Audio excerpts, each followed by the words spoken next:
ৰাষ্ট্ৰদূতৰ লগত কথা পাতিছিলোঁ। তেওঁলোকে যোগাযোগ কৰি আছে অটোস্পাই বা পোষ্টমৰ্টেম লাগিব নেকি। যদি পোষ্টমৰ্টেম লাগে তেওঁলোকে আজি কৰিব, তেতিয়া অহাকালি সন্ধিয়ালৈকে আমি জুবিনক ঘূৰাই আনিব পাৰিম, উভতাই আনিব পাৰিম। এতিয়া মই গুৱাহাটীত গৈ 7 বজাত চৰকাৰৰ সকলোকে লৈ মিটিং এখন কৰিম।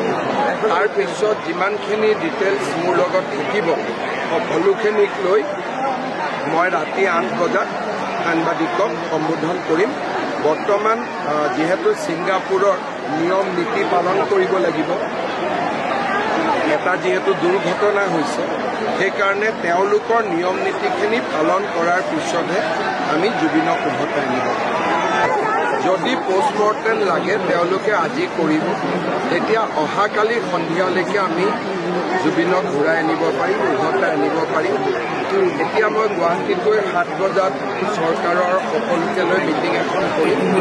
তাৰপিছত যিমানখিনি ডিটেইলছ মোৰ লগত থাকিব সকলোখিনিক লৈ মই ৰাতি 8 বজাত সাংবাদিকক সম্বোধন কৰিম। বৰ্তমান যিহেতু ছিংগাপুৰৰ নিয়ম নীতি পালন কৰিব লাগিব, এটা যিহেতু দুৰ্ঘটনা হৈছে, সেইকাৰণে তেওঁলোকৰ নিয়ম নীতিখিনি পালন কৰাৰ পিছতহে আমি জুবিনক